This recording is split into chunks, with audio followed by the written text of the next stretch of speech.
pediatra y soy nutrióloga y me formé en este hospital, que es el North York General Hospital de Toronto, donde aquí llegaba la micro el miércoles con los pacientes que teníamos un policlínico de Bradley. ¿Cuál es la idea de esta presentación? Básicamente describir algunos principales, los problemas principales que son bien acotados. Digamos, vamos a hablar básicamente de prevención de obesidad, pero también vamos a hablar un poquito de la primera etapa y también en cuanto a nutrición y presentar cómo prevenir y tratar algunos de estos problemas, algunas cosas de la vida diaria, darle algunos consejos de cómo tratar de manejar mejor a nuestros niños y a nuestros adultos. Algunos también ya estamos entrando, algunos de ellos están entrando ya a la adolescencia y a la adultez. Siéntese nomás. Ahora, si uno mira acá la historia de los pacientes, los problemas nutricionales de los pacientes con Prader-Willi, bueno, ustedes son más expertos que yo en el tema. Nosotros vemos que desde el nacimiento lo primero que llama la atención es la hipotonía severa, la falta de fuerza y la succión débil, que lleva casi invariablemente dificultades alimentarias en el primer periodo de la vida. Unos más, otros menos han tenido que ser ayudados para alimentarse, no ha sido tan natural. Y ahí hay mucho que hacer. Y también por lo mismo tienen un riesgo de nutrición en las primeras etapas de la vida, que si no es bien manejado, puede realmente hacerse una desnutrición, que después probablemente invariablemente va a virar la sobrepeso y la obesidad, pero este cambio brusco no es nada de bueno para el cuerpo. Entonces, por eso el diagnóstico precoz, la sospecha precoz para mí como médico, de traspasarle esta información a mis colegas, pediatras sobre todo la gente que trabaja recién nacido, a que si hay un niño hipotónico, hay que pensar en Prader-Willi. Hay que mirar y hay que sospecharlo. El que no lo sospecha no lo hace. Y una vez hecho el diagnóstico, hay que digamos, preocuparse de su nutrición desde el primer momento. Por aquí hay la discusión de cuándo parte y empieza a mirar la situación de hipotonía que se mantiene todo a lo largo de toda la vida de hipotonía, pero empieza a funcionar de una manera diferente porque el metabolismo de las personas va cambiando. Entonces, tenemos después, alrededor de la etapa preescolar, parte una mantención de la hipotonía que, en otras palabras, significa que la persona, porque tiene menos músculo, gasta menos energía. Gasta menos energía porque se mueve menos, porque es más lento para moverse, pero además porque el músculo, cuando es poco, gasta menos energía. Cuando hay menos músculo, el cuerpo gasta menos energía. Entonces, más encima, nuestros niños necesitan menos.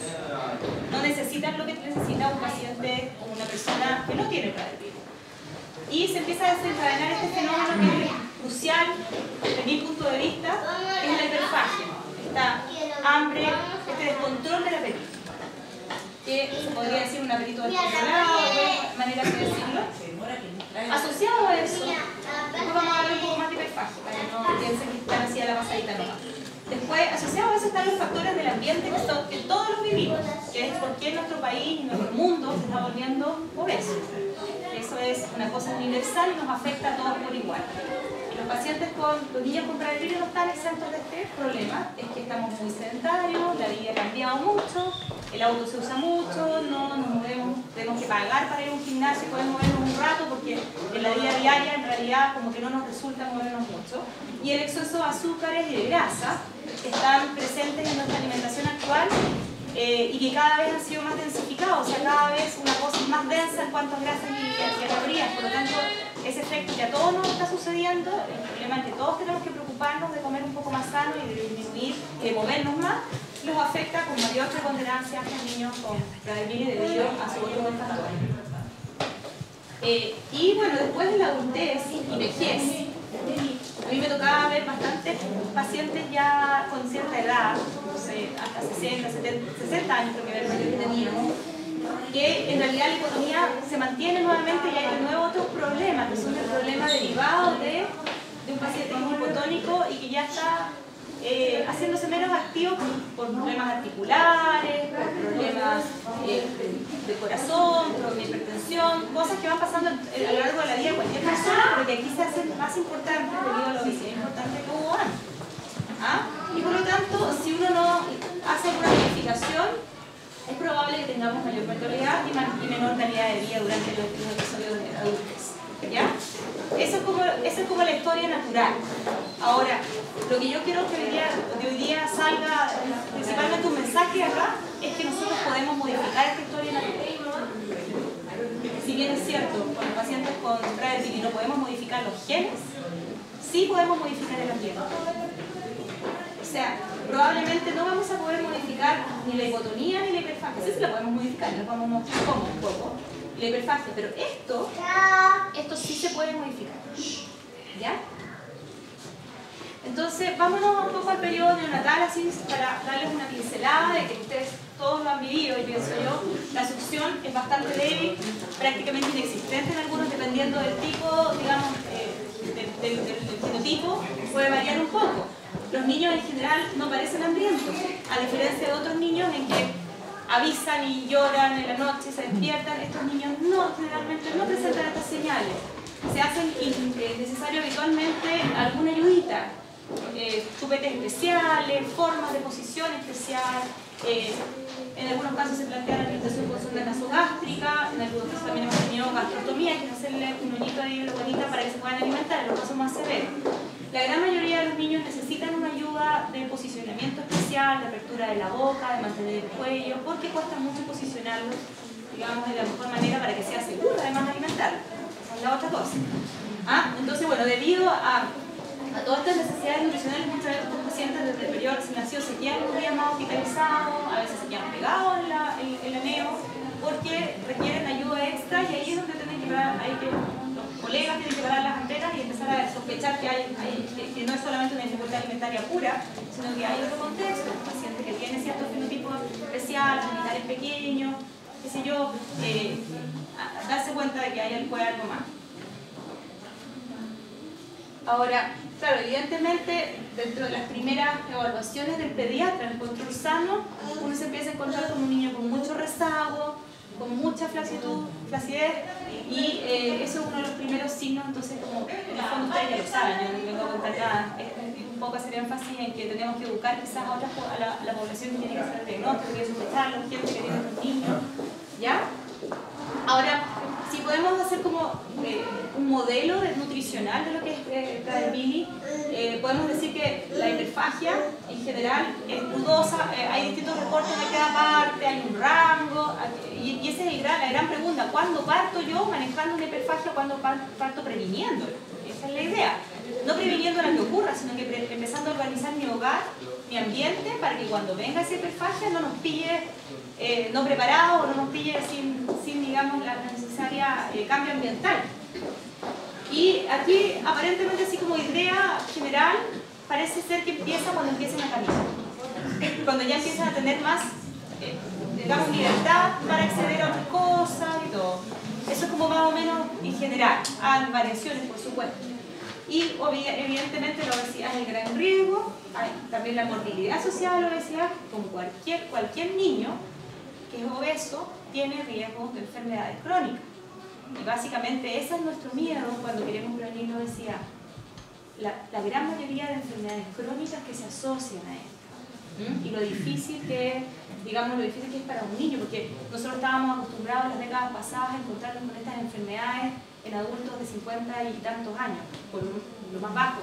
Pero ahora ya estaríamos expuestos no solo a los niños con Prader Willi, repito, en toda nuestra sociedad actual, ya adolescentes o niños de 10 o 11 años con alguna de estas enfermedades, llámese diabetes, y lo otro que es importante es que el ambiente actual nos favorece su cuidado, no nos favorece. ¿Por qué? Porque la alimentación, la comida es un bien hoy en día emocional, se usa mucho para celebrar, se usa mucho para saber pena, se usa mucho para todo. La comida culturalmente, no solo nuestra cultura, en el hombre nos ha acompañado desde siempre como algo que es más allá solamente de nutrirnos, y eso es muy difícil de cambiarlo, pero en nuestros niños tenemos que tratar de alimentar. Por otro lado, el ambiente favorece la comida chatarra, favorece el exponer la comida, exponerle a los niños la comida. O sea, uno sale y sabe que se va a encontrar con un kiosco, con un negocio.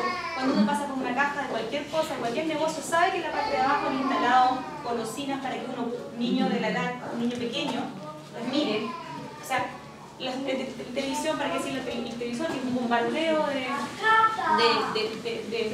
estímulos, exactamente, de estímulos. Entonces, y nada estimula mucho que se muevan tampoco. Entonces, estamos en un ambiente muy negativo, pero que nosotros somos los que tenemos que cambiar. Ahora, ¿qué pasa con el hambre y la saciedad en estos pacientes? La verdad es que no hay todavía una clara explicación. Y yo tampoco les puedo, no es mi idea del día de dar una explicación de esto. El problema es que tenemos un problema, que hay el hipotálamo, que es una zona que está dentro del cerebro, es la encargada de mandar de distintas formas, por medio de distintas señales, es la encargada de decir, mi estómago está lleno, se acabó el hambre. Mi estómago está vacío, por favor, manda la señal porque tengo hambre y quiero comer. Esta señal y esta regulación, que es muy fina y que tiene muchos distintos componentes, mucho más de lo que yo muestro acá, está alterada. Por lo tanto, la saciedad, que es la capacidad de sentirse lleno, vulgarmente hablando, y parar, no existe. Exactamente. Entonces, el autocontrol está prácticamente mermado. Y nosotros tenemos que hacer que esa saciedad exista, de varias maneras. Por eso estoy acá, en el fondo. ¿Ya? Ahora, la obesidad, uno dice, es inevitable, lo puse entre comillas, considerando que hay una alteración de la saciedad y hay un bajo gasto energético. O sea, se juntan las dos cosas como más antagónicas que se pueden hacer, que se suman. El bajo gasto energético porque hay poco músculo, uno mide a estos niños y gastan muy poco.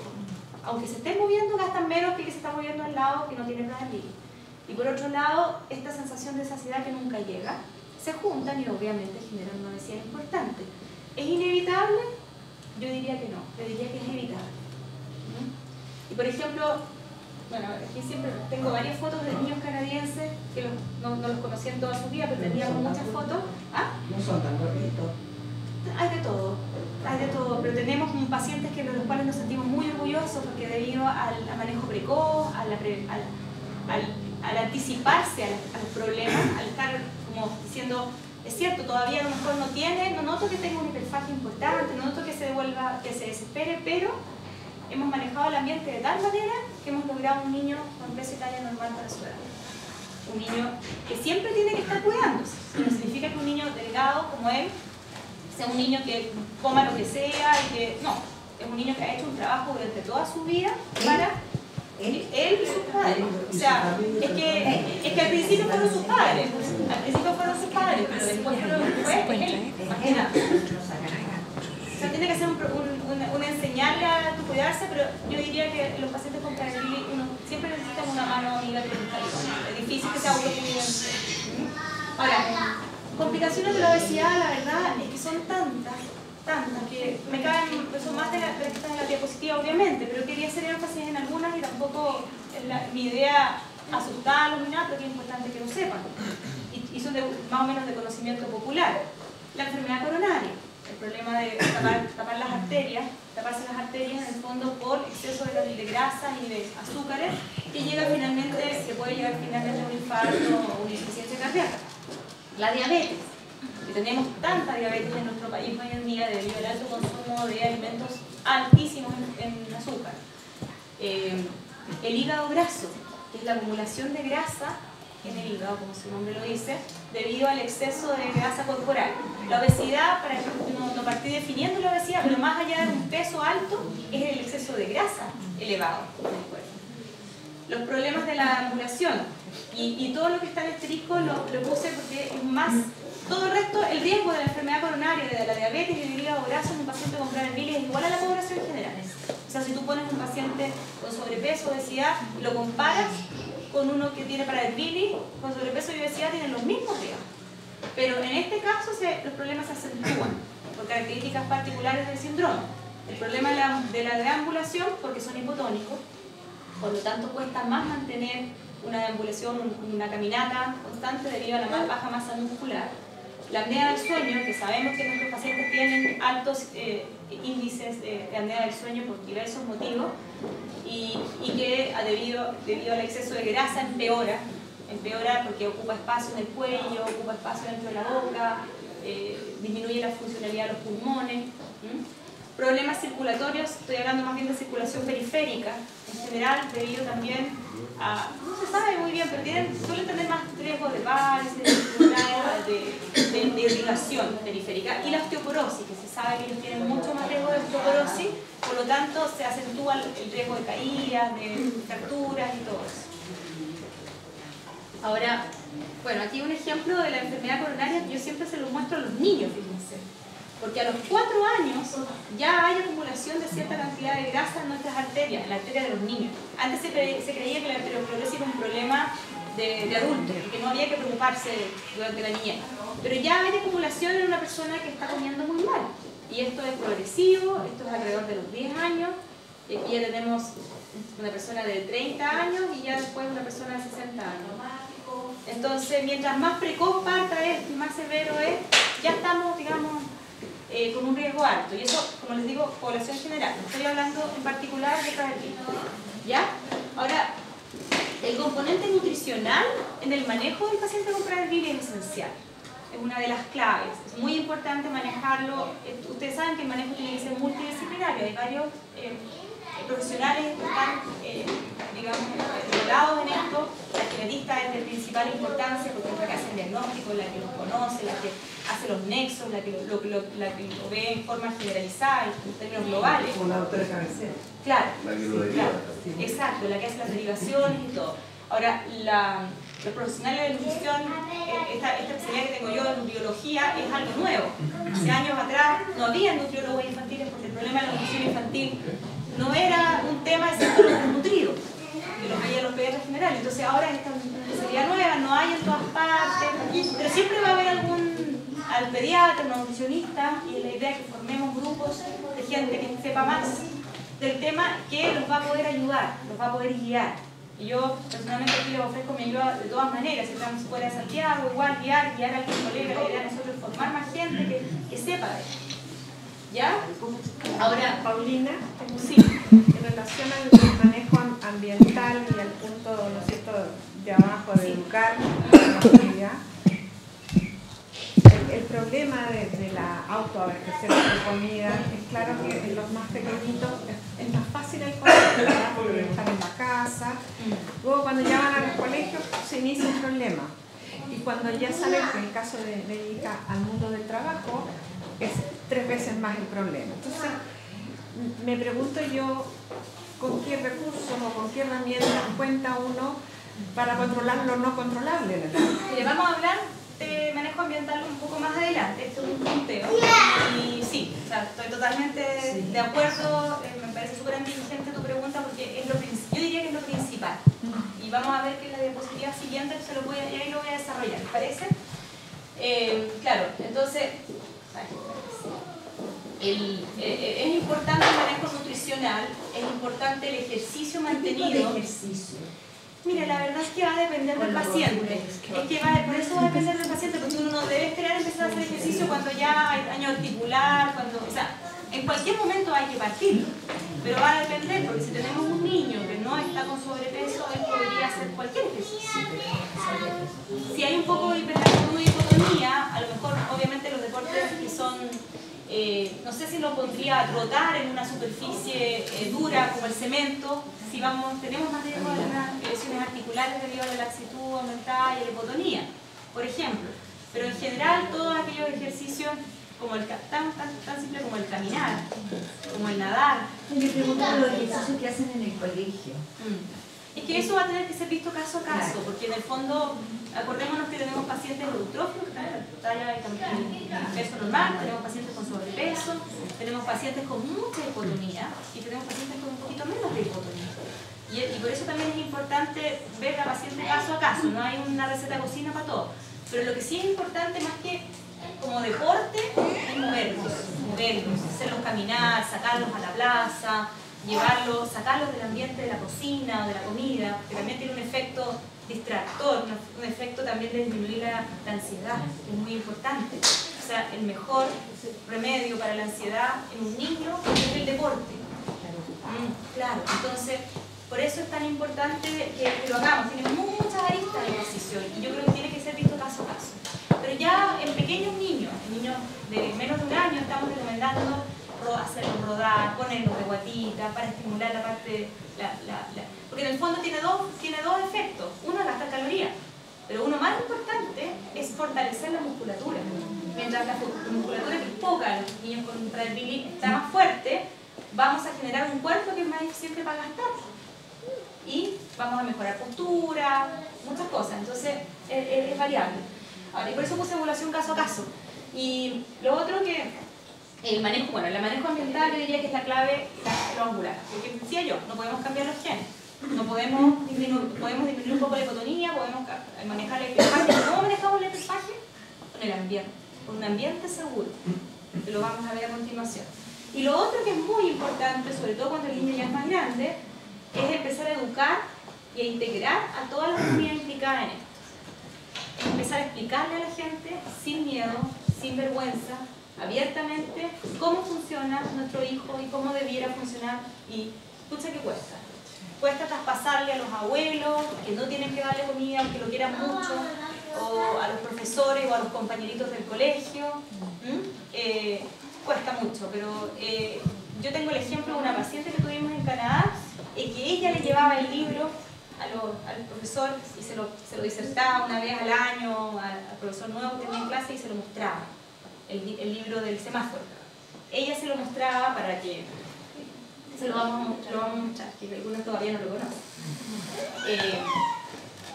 Bueno, otros componentes clave, bueno, como les decía, la importancia de la prevención y el manejo precoz, la prevención del estado de sobrepeso y obesidad.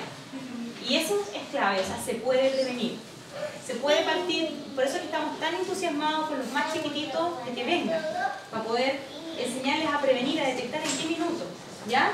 Y en los que ya lo tienen, el tratamiento, que nunca es tarde, para empezar a hacer tratamiento. Ahora, el tratamiento van a ver que se basa y en medidas, en usar medidas con la comida, en medir la comida, en trabajar con los grupos alimentarios, en saber, en el fondo, saber ustedes de nutrición. Al final se van a terminar convirtiendo en unos expertos en nutrición y probablemente ya lo son. En tipos de alimentos, en qué grupo los ponemos, cuáles son más peligrosos que otros, cuáles son más libres y cuáles son más restrictivos. Y tratar de usar porciones de intercambio, es decir, si un día me salí de lo habitual y comí una cosa extra, a lo mejor tengo que disminuir la otra que viene después y hacer toda una serie de... compensación. Claro, exactamente.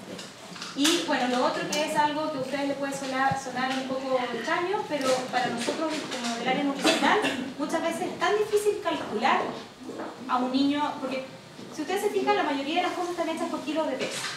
En cuanto a cálculo de nutrición, de calorías, si a mí me preguntan como nutrióloga cuánto le tengo que dar a un hijo porque que mide tanto y pesa tanto, yo no lo suelo hacer mucho, pero uno calcula así, ya tantas calorías por kilo, y cuánta actividad hace, bueno, hace tanta, entonces uno saca un valor. Acá es difícil, porque el paciente, los kilos del paciente no son necesariamente los kilos del paciente que no tiene Prader-Willi. Los kilos de nuestro paciente, si se puede hablar así, son más de grasa y menos músculos. Una persona estándar, pongamos un ejemplo solamente, tiene normalmente un tercio de músculo, un tercio de agua y un tercio de grasa. Acá tenemos un 50% de grasa, un 10-15% de músculo y el 30%, bueno, no sé si me salió el 100%, pero la cosa es que en el fondo está bastante... Prima la grasa y muy bajo el músculo. Entonces, cuando uno tiene un peso, un paciente con Prader-Willi no es lo mismo, no es tan fácil. Entonces, por eso es que muchas veces, y en Canadá se hacía mucho, y a mí me encantaría que lo hiciéramos acá, pero probablemente no va a ser tan fácil para todos, medir a los niños con una calorimetría cuánto es lo que gastan en reposo, para poder calcularles exactamente cuánto es lo que necesitan consumir al día. ¿Ya? Y eso se los voy a mostrar al tiro, que me pasen para allá, porque van a quedar preguntando, ¿y qué es la calorimetría? No, sí se puede, pero de hecho se hace en varios hospitales y todo. Yo creo que hay que hacerla alguna vez en la vida, por lo menos. ¿Ya? Yo creo que eso es una cosa nueva que les quiero plantear. Y nos vamos a arreglar, la idea de juntarnos y todo es arreglar cómo lo vamos a hacer. La calorimetría indirecta, aunque se ve súper... A los niños les encanta, porque la historia de ir al espacio y ser astronautas es la típica enganche para que se vaya. Es una técnica antigua, fíjense, en que uno acuesta al paciente en una camilla le pone una especie de escafandra del espacio y ellos respiran. La lata es que tienen que estar sin moverse y sin moverse, pero tampoco se pueden quedar dormidos. Entonces de repente cuesta un poco a ciertas edades.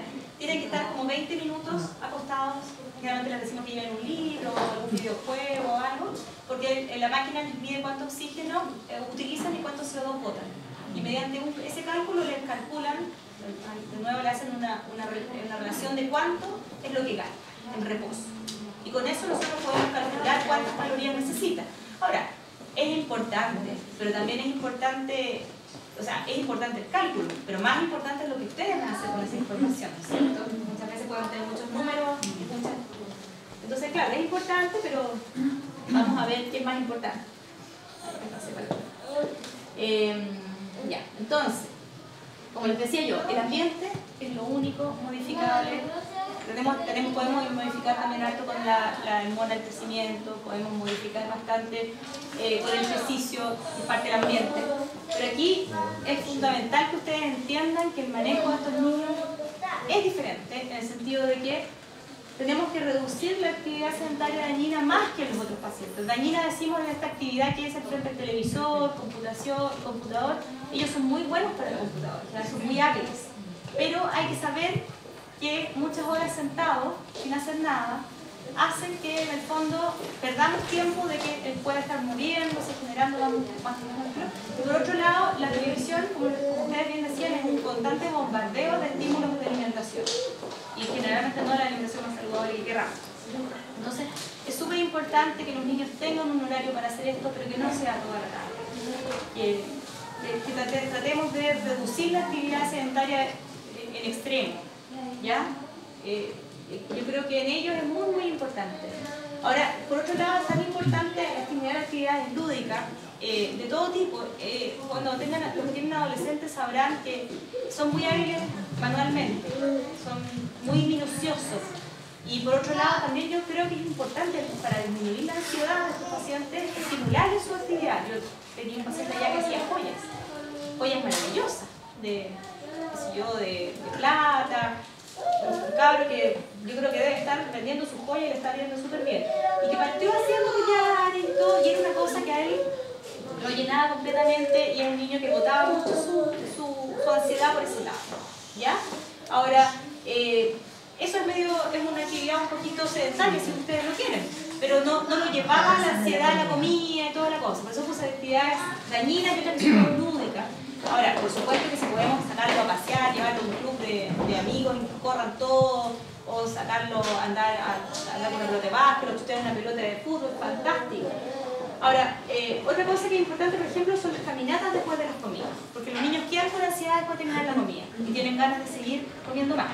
Como que cuesta cortar se acabó la comida, hasta aquí digamos, y listo. Entre recoger la comida, lavar los platos, todo se genera una ansiedad muy grande. Entonces nosotros muchas veces recomendábamos que terminaba la comida, se dejaban los platos ahí, aunque sea, a caminar, a salir, sacarlos del ambiente, cortar ese momento. Porque cuesta hacerlo dentro de la casa, cuesta decir se terminó, se acabó el postre, ya no hay más y eso. Y las caminatas nos sirven mucho para sacarlo del ámbito. Los grupos de ayuda en general, estoy hablando de adolescentes, muchas veces necesitan comunicarse con sus pares, hacer sentir que tienen ansiedad, que tienen ganas de comer, y los padres por supuesto también necesitan a sus pares para sentir que no son los únicos que están viviendo este problema y darse datos. Ahora, como tú decías, evitar los oficios y los empleos relacionados a la comida, y eso es una cuestión que parece de perogrullo, pero escucha que tuvimos pacientes en Canadá, que es muy habitual que los pacientes estudien o trabajen, o algunos trabajan part-time. Nos pillamos una gran cantidad, o sea, teníamos una niña que iba a control y veíamos su día de peso y decíamos, pero ¿en qué minuto? Porque había estado súper estable. Claro, y después salió que estaba trabajando en el Starbucks, hacía café. Entonces, obviamente, se pegaba unas cositas de alguna cosa y todo. Entonces, un paciente con Prader-Willi no puede trabajar en un supermercado, no puede ir a envolver cosas de comida, no puede trabajar manejando basura, no puede trabajar manejando comida de mascota. Así hay que pensar a ese nivel, o sea, realmente es así.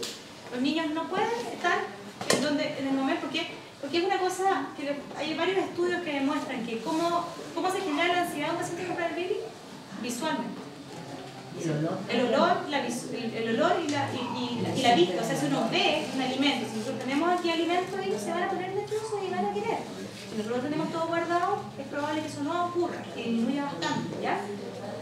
Ahora hay un montón de estrategias conductuales que tratan de llevar al niño a un estado de más tranquilidad, de evitar las pataletas. Las pataletas que son tan frecuentes en estos pacientes, que creo que no es el foco mío en este minuto hacerles una charla de eso, o sea, no es mi expertise para nada, pero que va muy relacionada muchas veces con la comida, es la cosa de sacar al paciente del ambiente, de llevarlo a otra cosa, de cambiarle el foco, de estimularle todo lo que sea en contra de estar estático y sedentario, eso ayuda mucho.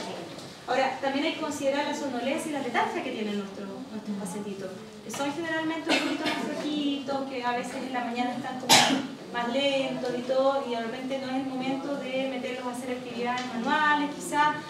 Hay que tenerlo en consideración. Caminata. Yo digo que las caminatas son bastante buenas. Sacarnos un poco el gato, abrir al ambiente abierto. Aquí en Santiago, al menos en Santiago, tenemos relativamente buen clima. Facilidad de hacerlo. Y el refuerzo positivo. No se olviden del refuerzo positivo, porque nuestros niños están siempre siendo medio retados por nosotros. Constante reto.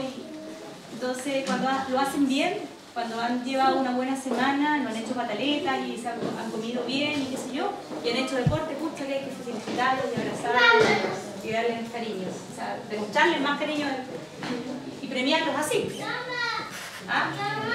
¿Qué componentes? Bueno, los componentes claves, como decía yo, son fundamentalmente, vamos a hablar al final de la comida y cómo queremos que la organicemos y todo, pero también tenemos que preocuparnos de algunas suplementaciones. Estos niños tienen un poquito más de deficiencia, no sé si es deficiencia la verdad, pero es importante suplementarles un poquito más de ácido graso. De ácido graso, pero de los ácidos grasos esenciales y de los ácidos grasos buenos. La gente me dice, ¿pero cómo ácido graso? Si tienen mucho. Sí, tienen mucho. Lo que tenemos que hacer es tratar de reducir los ácidos grasos que vienen de las carnes o de los animales, básicamente, de origen animal, y aumentar las grasas, así equilibradamente, la misma digamos, forma, las grasas que son de origen vegetal.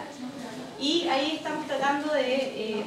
¿por qué? Porque tenemos ácidos grasos que son buenos para el cerebro, que ayudan al ánimo, que ayudan a mejorar un poco el ánimo. Todavía se están en discusión, hay estudios muy estrictos, pero se ha visto que los niños generan desde chiquititos, sus neuronas se van formando de algunos ácidos grasos esenciales como el omega 3 y el omega 6.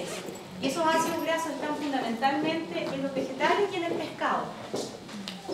Entonces, tratar de disminuir la grasa de origen animal y tratar de fomentar el consumo de pescado, sobre todo algunos pescados un poquito más grasos, la cantidad que se requiera, y en algunos niños es necesario agregar un aceite, por ejemplo un aceite de canola al 100% o el aceite de pescado en la comida de los primeros años de vida. ¿Ya? Tratar de usar buenos aceites yo creo que es una inversión. Evitar, por supuesto, las frituras y todo, pero usar el estilo, como dicen, de la dieta mediterránea, que es basada en pescado, en granos, semillas, y el desmedro de las grasas y de las azúcares y todo eso. Ahora, ellos también tienen un alto, como decíamos antes, una alta frecuencia de osteoporosis. Y tenemos que empezar a cuidar desde ya sus huesos, siempre, toda la vida. Es muy tarde empezar a preocuparse cuando ya son adultos mayores o adultos. Entonces, es una edad, sobre todo en la adolescencia, que empiezan a dejar de tomar leche a veces, es importante que por lo menos tomen 2 vasos de leche, 3, los que están ya con desarrollo puberal, con menstruación, a tomar. Ya, pero con el desarrollo puberal, digamos, si tienes razón. Entonces es importante que tomen y que consuman, digamos, sus 2 o 3 porciones de Loreto. Las niñitas no se enferman, pero se ha visto que las que toman hormona de crecimiento muy tempranamente pueden... Sí, yo no sé si a punto como de concebir, ¿no es cierto? Pero sí tienen de repente tienen alguna actividad, bueno, ahí el programa puede decir un poco más, pero en realidad independiente, o sea, más allá de que tengan menstruaciones, el inicio puberal hace, digamos, nos indica que tenemos menos tiempo tenemos que apurarnos para juntar huesos. Es un poco eso. Porque nacieron viejitas. Pero no son fértiles, o sí son fértiles. No. Se sale un poco de lo que yo tengo que, porque hay hormonas de crecimiento, hay ahora también hormonas de crecimiento, yo cambiando un poco, pero ya bien disminuida. Si no, no está disminuida. Sí, Pero sí. tengo una buena dieta, me Pero una cosa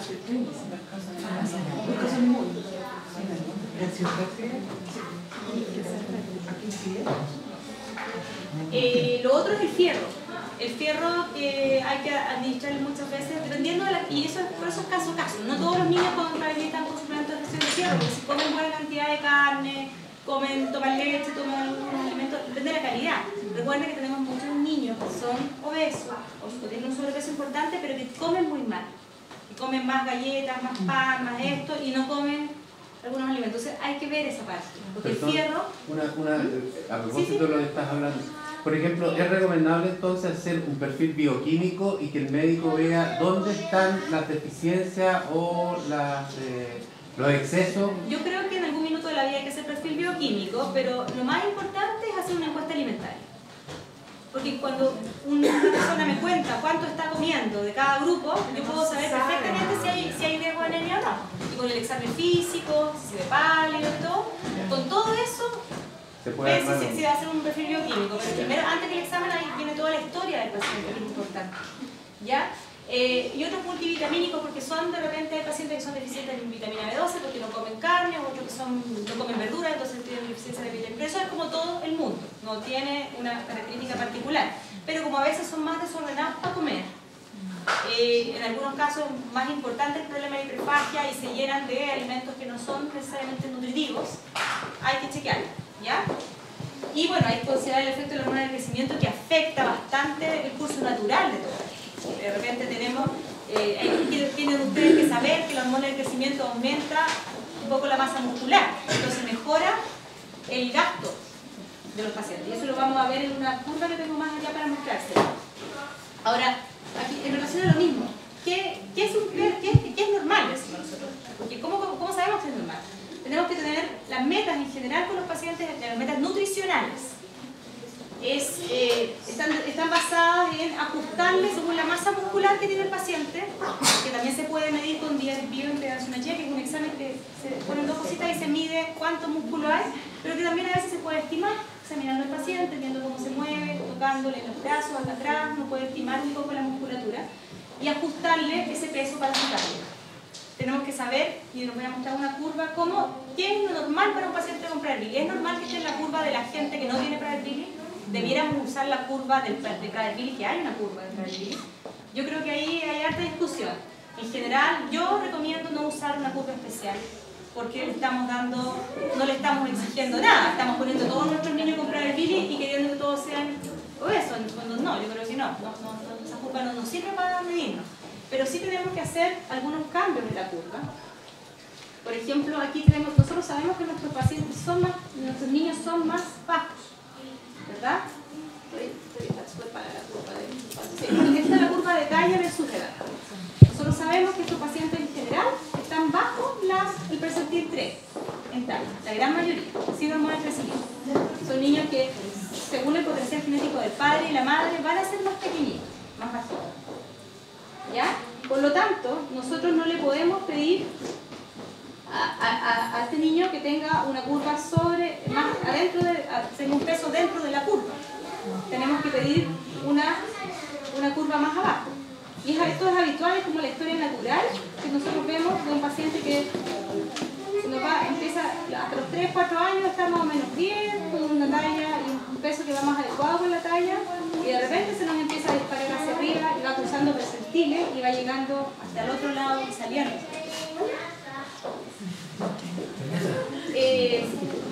Claro, aquí tenemos un paciente, justo nos puse la curva en que están sin hormona de crecimiento, que sería ideal.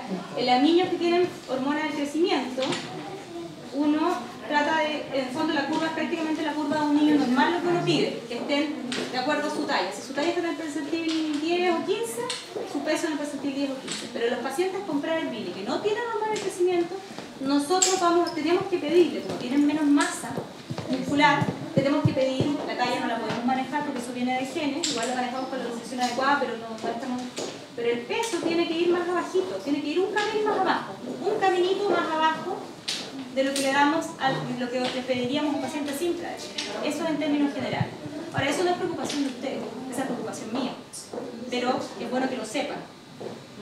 Ustedes no van a estar comiéndolo en la curva ni nada, pero las personas que lo manejan tienen que saber que lo que nos vamos a pedir es un niño incluso más delgado de lo que debiera, en kilos, porque tiene menos masa muscular.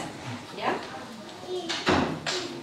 Ahora, entonces nosotros tenemos que hacer ajustes ahí para ver cuál es el peso normal para tu talla. Tenemos que chequear que el ambiente sea seguro con el paciente. El ambiente seguro es un ambiente en que no tengamos el refrigerador lleno de comida que no puede comer. Es una maldad. Tenemos que chequear que la cocina sea una cocina más bien cerrada, con puertas, ojalá los que se pueden organizar, que tenga puerta, que no sea una cocina abierta. Las tipo cocina americana son pésimas para los que mientras uno cocina, están ahí mirando todo. Tratar de que las grandes cantidades de comida, como en las despensas, estén escondidas bajo llave o en subterráneos, o donde se pueda, pero no así a ver qué paciencia la pasada. Las fotos llenas de fruta, o sea, de comida, también tenemos que tratar de sacarlas. Yo creo que hay que hacer una cocina en general sin tanto estímulo. La comida les recomendamos que la lleven servida de la cocina a la mesa. No es buena idea poner digamos, autoservicio y empezar a comer, porque genera ansiedad. Grandes cantidades de comida generan ansiedad, ¿cierto? Tenemos que tratar de que las porciones sean más bien pequeñas y muy cortaditas en distintas partes, porque así se ve bastante más, visiblemente más cantidad, pero se demoran más en comerla y la disfrutan más. Enseñar a comer lento, no poner un televisor enfrente, porque el televisor hace perder absolutamente el contexto y la velocidad y el paso de eso. Tratar de alimentarlos desde chiquititos, cuando son más pequeñitos, no enseñarles a que la única forma de alimentarlos es con el iPad o la música o con el monito, sino que se concentren en su momento de la comida. Porque es bueno que el niño empiece a manejar un poco su saciedad. El primer manejo de su saciedad es por lo menos ver la comida, conectarse, no que sea un niño que está viendo televisión y le van poniendo la cuchara por el lado y él abre la boca, ¿no? Tiene que ser un niño más activo.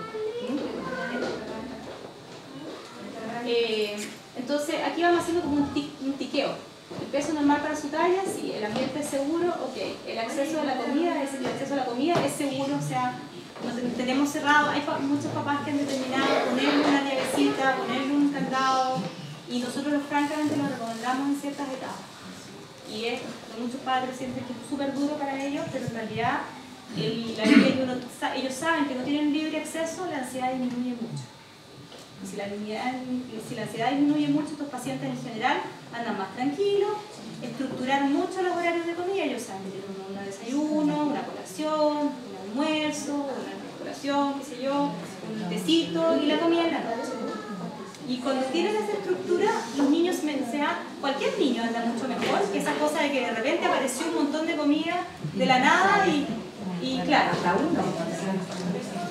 los estímulos olfatorios, tratar de cocinar cuando no estén los niños ahí, tratar de cerrar las cosas en containers, todas esas cosas prácticas son importantes.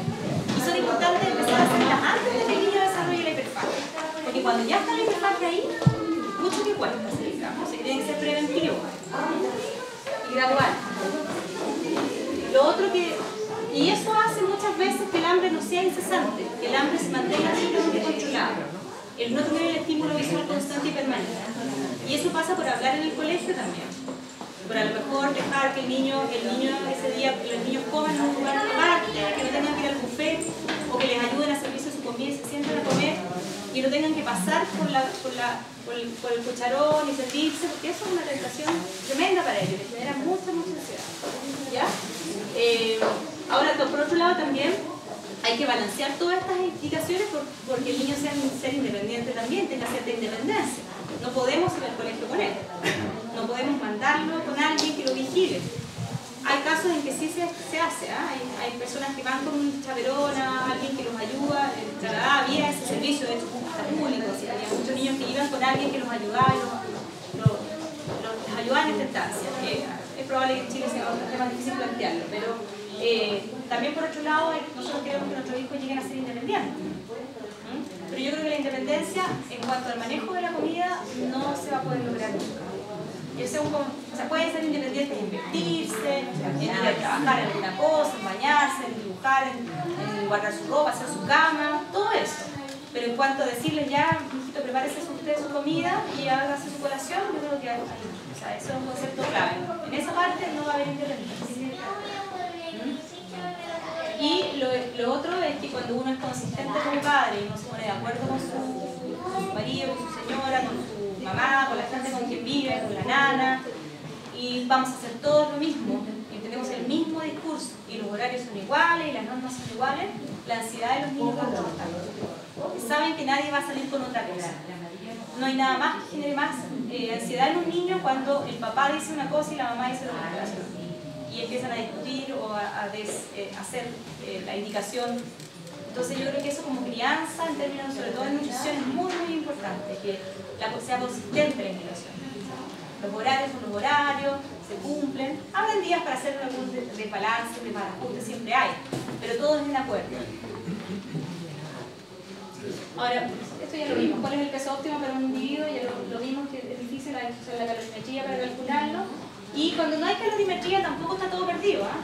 Podemos hacer cálculos, tenemos varias ecuaciones, esta es una de ellas, esta la usa Karen, la usaba en Canadá, la nutricionista que hizo el libro. Ella usaba esto, teníamos distintos tipos de ecuaciones en que usábamos la talla, usábamos el peso, para calcularle cuántas calorías había que calcular por día, si queríamos mantener, perder o ganar peso. De repente se nos enflaquecen, hay que verlo para otro lado. Ella es Karen. Este es el libro del que me preguntaban de qué se trata este libro. Este es el libro, un libro que partió de un doctor que se llama Leonard Epstein en Estados Unidos, que lo usaba para niños que tenían sobrepeso, no niños con prediabetes.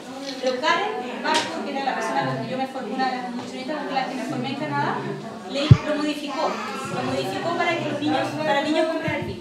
Y la gracia que tiene este libro es que es muy visual, es muy concreto, porque relaciona los colores del semáforo, que es una cosa universal, con cada alimento. Por lo tanto, el niño a veces hasta es poco verbal, pero ya está mirando los colores y relacionando. Y no necesitamos tener tanta habilidad en el conocimiento para poder adquirirlo. Este libro, o sea, en el sentido para poder adquirir el conocimiento. Es un libro que uno lo mira y se le va quedando la idea, y después los niños son capaces de decir: oh, hoy día comí un alimento verde, un rojo, este es rojo, ¿no es cierto? Porque tiene un concepto de adelante, cuidado, pare. ¿Perdón? ¿Algo me dijo? Bueno, yo les voy a mostrar ahí cómo nosotros estamos trabajando en la asociación medio de Jaime, hemos estado harto tiempo trabajando porque queremos este libro tenerlo en Chile, como en castellano. Porque yo sé que hay gente que lo tiene. Yo tengo unos y cuando voy a Canadá trato de comprar, así.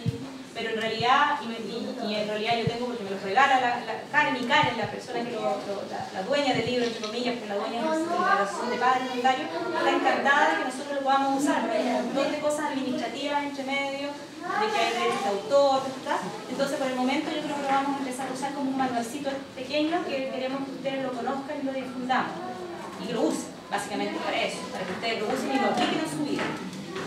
Aquí Karen lo que hacía ahora, las nutricionistas allá, era a través de la calorimetría calcular la cantidad de calorías, calcular la cantidad de calorías que el niño necesitaba y poner porciones de alimentos verdes, rojos y amarillos, de acuerdo a cada uno de los grupos de alimentos. No les quiero dar. Y el concepto es un poco este. El concepto en pacientes con prediabetes es que las vegetales, las verduras, pueden llenar el estómago y tener 400 calorías. Pero para tener 400 calorías de pollo, solamente nos queda una partecita del estómago llena. Y si tenemos 400 calorías de grasa, solamente nos queda esto de lleno. Entonces, como estamos enseñándole a nuestros niños la saciedad, como ellos cuando tienen el estómago hasta aquí arriba, a veces todavía sienten hambre, es súper importante que un volumen importante de nuestra comida sea de verdura.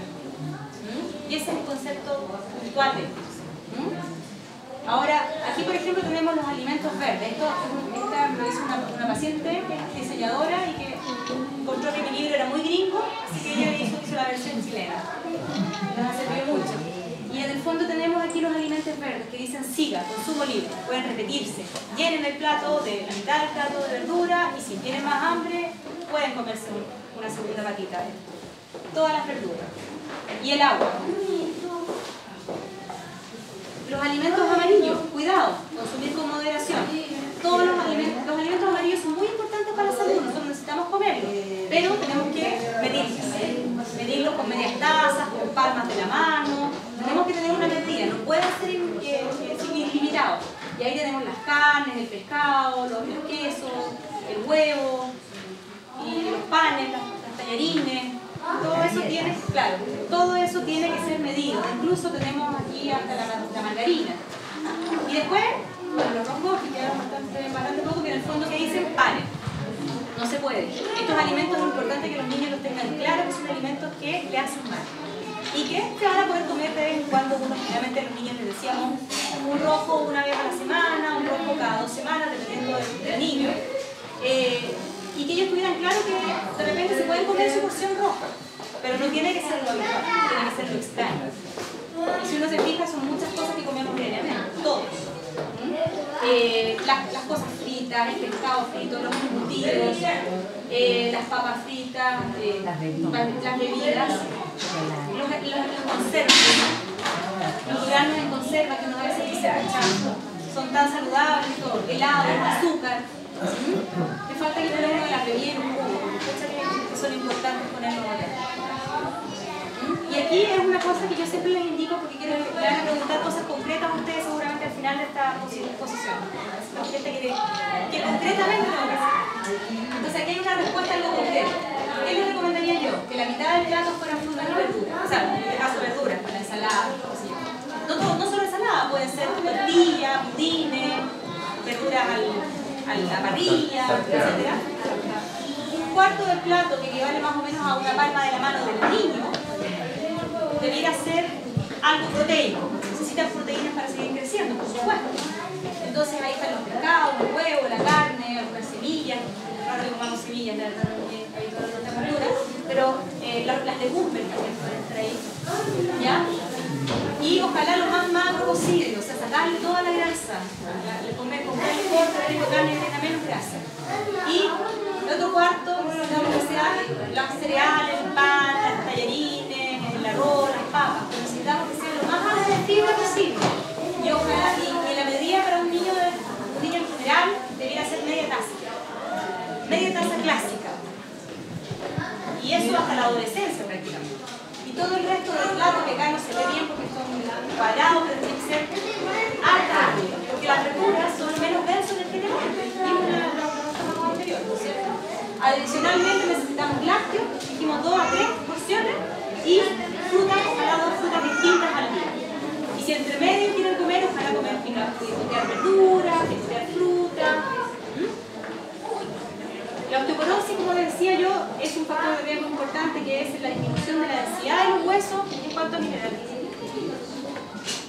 Ahora vamos a pasar un poquito aquí la fibra, porque es importante que sea alto en fibra, porque se supone que disminuye el riesgo del colesterol, del colesterol elevado y de tener azúcar alto. Entonces, por eso es importante que tengamos alimentos altos. Y esto es un concepto que me interesa traspasarse lo que es las bebidas y los jugos. Las bebidas y los jugos tienen una concentración de azúcar impresionante. Cuando uno toma un vaso de jugo, en el fondo está comprimiendo el azúcar del jugo en un volumen chiquitito. Y a veces un vaso de jugo corresponde a 3 duraznos. Entonces, si uno se come los 3 duraznos, al segundo ya está out. Pero si uno se los toma, no se da cuenta. Y la cantidad de azúcar que consume cada uno en un vaso de bebida o de jugo es impresionante. Entonces, tratemos de que nuestros niños tomen agua, tratemos de darle agua con un poquito de sabor, y sacar todos los jugos de chiquitito. Ahí lo vamos a ver bastante. Finalmente, preguntarle a los niños cómo está su guata al terminar de comer. Siempre están diciendo así, es cierto. Dígame. Los jugos que uno puede hacer de fruta en la juguera, sí. Manzana, no sé, de repente con kiwi, manzana, kiwi, eso, con agua hervida, de repente no es jugo envasado, pero ¿En el jugo de la fruta? Cuando se hierve. No, lo he hecho a la juguera. Es que el problema es el mismo. Ya. Uno tritura la fruta, no la masca y no se produce el proceso de asimilación del azúcar lentamente. Es mejor que comprar un jugo extra, pero igual es mucho azúcar y nuestros niños necesitan puedan demorarse en comer, que la fruta sea masticada, con cáscara, ojalá que sea todo un proceso. Y el jugo es todo lo contrario, estrés, rapidísimo. Ya, conclusión entonces, la nutrición es un aspecto fundamental, yo creo que tiene todo súper claro, y el conocer y anticiparse a cada etapa yo creo que es fundamental. Para prevenir en el fondo la enfermedad y mejorar la